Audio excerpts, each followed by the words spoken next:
Doctor Manmohan Singh, Bharat के पूर्व प्रधानमंत्री, अब नहीं रहे हमारे बीच। पूर्व पीएम मनमोहन सिंह का निधन हो गया है। आज शाम को ही उन्हें एम्स में भर्ती कराया गया था। उनको सांस लेने में तकलीफ हो रही थी।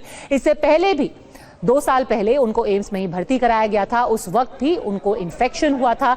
काफी देर तक उनका इलाज चला था, पर इस वक्त बड़ी खबर यह है कि एम्स में भर्ती कराए जाने के बाद उनका इमरजेंसी वार्ड में उनका इलाज भी चल रहा था। एम्स के निदेशक भी वहां पहुंच चुके थे। कुछ देर पहले ही प्रधानमंत्री मोदी ने भी मनमोहन सिंह जी के परिवार से फोन पर बात की थी, उनकी हालत का जायजा लिया था। और अब ये बड़ी खबर आ रही है, बीजेपी अध्यक्ष जेपी नड्डा भी इस वक्त पहुंच गए हैं, एम्स पहुंच गए हैं। प्रियंका गांधी वड्रा वहां पहले से ही मौजूद हैं। जो आप सुरक्षा के इंतजाम देख रहे हैं, लगातार अब लोगों का आना जाना वहां जारी है। कुछ देर पहले ही पूरा परिवार डॉक्टर मनमोहन सिंह का एम्स पहुंच चुका था। प्रियंका गांधी वड्रा भी उसके फौरन बाद ही वहां पहुंच चुकी थी। इसके तुरंत बाद प्रधानमंत्री मोदी ने फोन से बात की थी गुरशरण कौर जी से, पता लगाने की कोशिश की थी कि डॉक्टर मनमोहन सिंह का इलाज कैसा चल रहा है। पर इस वक्त की बड़ी खबर कि 92 साल की उम्र में आखिरकार डॉक्टर मनमोहन सिंह का निधन हो गया और अब वो हमारे बीच नहीं रहे हैं। राज्यसभा से सांसद थे वो, असम से राज्यसभा के लिए चुने गए थे।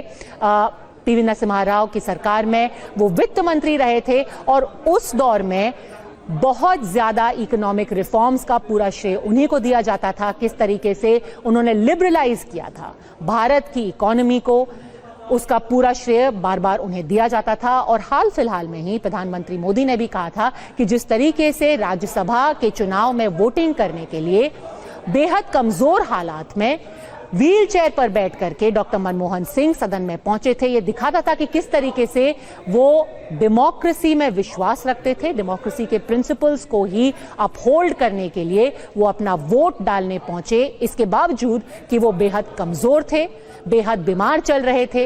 अस्पताल में भी भर्ती कुछ देर पहले ही हुए थे। उनका ऑपरेशन भी, दिल की बीमारी से भी वो ग्रस्त थे, उनका ऑपरेशन भी हुआ था। और इस सब के बावजूद भी वो राज्यसभा चुनाव के लिए वोट डालने पहुंचे थे। बेहद बेहद दुखद क्षण पूरे देश के लिए। कुमार विक्रांत इस वक्त हमारे साथ जुड़ गए हैं। विक्रांत, सिर्फ कांग्रेस पार्टी के लिए ही नहीं, पूरे देश के लिए एक बहुत बड़ा लॉस। जी बिल्कुल, सबसे पहले रॉबर्ट वाड्रा ने ट्वीट किया और श्रद्धांजलि दी। उसके बाद ये हलचल तेज़ हो गई कि कहीं ना कहीं बुरी खबर हिंदुस्तान के लिए आने वाली है। और वो खबर अब लगता है सही है कि जैसे सलमान खुर्शीद, जो कि विदेश मंत्री रहे मनमोहन सिंह की सरकार में, उन्होंने भी ट्वीट कर दिया है। और महत्वपूर्ण बात यह है कि राहुल गांधी और मल्लिकार्जुन खड़गे यहाँ से कुछ ही देर में कोशिश की जा रही है कि जल्दी से जल्दी चार्टर विमान के जरिए वो दिल्ली पहुँच जाएँ।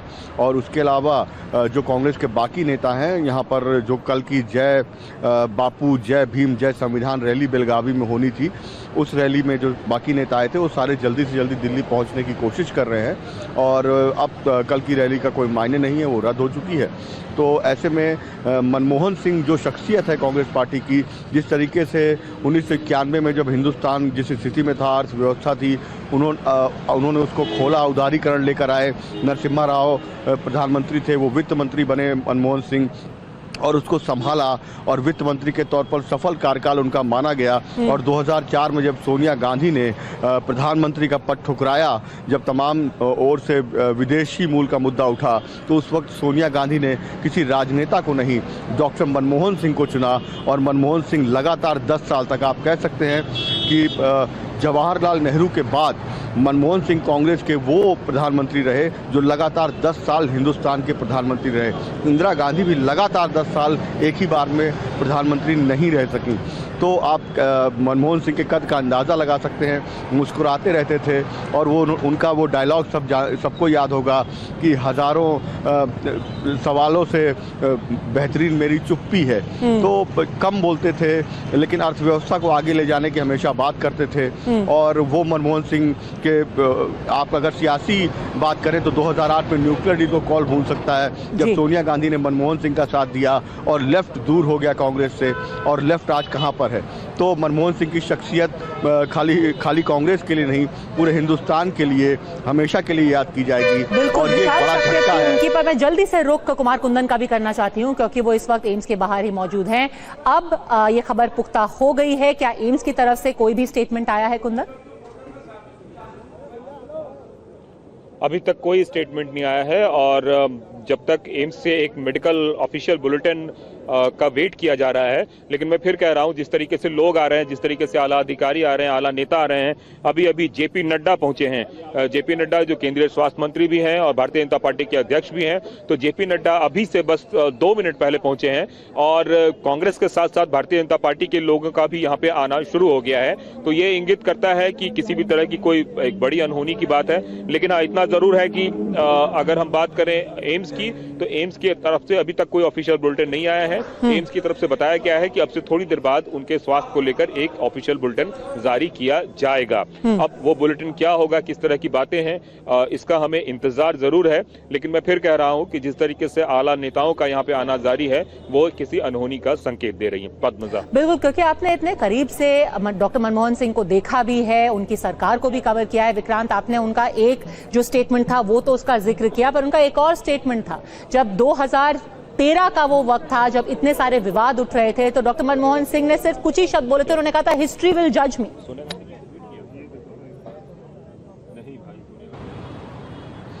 जी बिल्कुल, मनमोहन सिंह बहुत कम बोलते थे। हालांकि बाद में उनको बीजेपी की ओर से मौन मोहन सिंह भी कहा गया, लेकिन मनमोहन सिंह हमेशा ये कहते थे कि मैं अपने काम से जवाब देना चाहता हूं।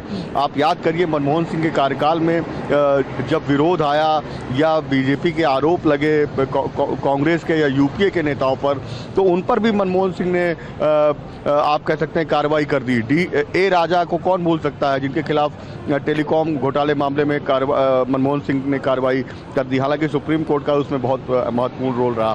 तो मनमोहन सिंह अपनी छवि को लेकर बहुत सजग रहते थे। उनका ये कहना रहता था कि वो अपनी छवि से समझौता नहीं कर सकते। और जैसा मैंने कहा कि न्यूक्लियर डील के दौरान जब यूपी 1 में सरकार गिरने वाली थी, तो मनमोहन सिंह ने कहा था, मैं इस्तीफा दे देता हूं, किसी और को आप प्रधानमंत्री बना लीजिए, सोनिया गांधी से कहा था, लेकिन न्यूक्लियर डील पर मैं आगे बढ़ना चाहूँगा, ये देश के लिए बेहतर है।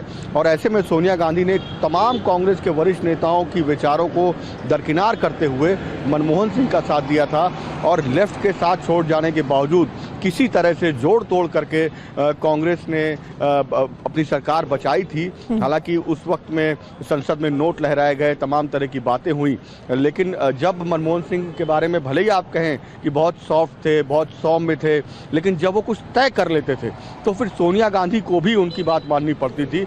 ये बहुत कम लोग जानते हैं। बिल्कुल, और जिस तरीके से उन पर अटैक होते थे, कई सारी चीजें कही गई, पर उन्होंने कई ऐसे ऐतिहासिक काम किए। 1990 के वो दशक में जब वो वित्त मंत्री थे पीवी नरसिम्हा राव की सरकार में, उसके बारे में तो बहुत बात हो चुकी है।